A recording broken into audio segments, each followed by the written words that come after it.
হয়রানির শিকার না, আর ভালোই লাগতেছে, সব ব্যবস্থাও খুব সুন্দর, আর আমরা খুব এনজয় করতেছি। 4000 টাকা করেছিলাম সেই হোটেল, এখন 9000 10,000 টাকা এরকম পার ডে।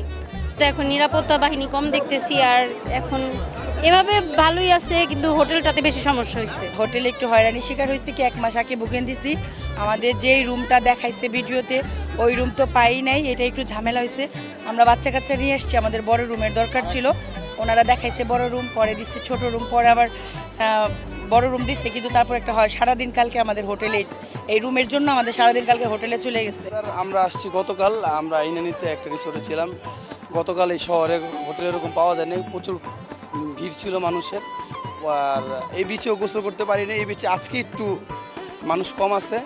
হোটেলে একটু হয়রানির শিকার হয়েছি। যেমন আমরা যখন মাঝপথে এই ঈদ ছাড়া আসি বা বন্ধ ছাড়া যখন আমরা আসি, তখন হোটেল সহজে পাওয়া যায়, কিন্তু এখন আর কি 1000 টাকার রুম চাচ্ছে 7000 8000 টাকা, মানে অনেক বেশি রেট চাচ্ছে। এই যে আমরা একটু ঝামেলায় পড়তেছি। এমনি ট্রান্সপোর্ট ব্যবস্থা সব কিছু ঠিকঠাক আছে, হোটেলে একটু ভোগান্তি হচ্ছে।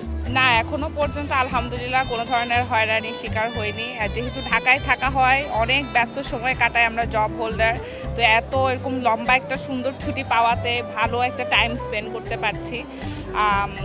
গরমটা আর একটু কম হলে ভালো হতো, কিন্তু ওভারঅল এক্সপিরিয়েন্স। কক্সবাজার আসছি ঈদের পরে, বন্ধু বান্ধব ভাই ব্রাদার সবাই আসছে, অনেক ভালো লাগতেছে, অনেক সুন্দর পরিবেশ।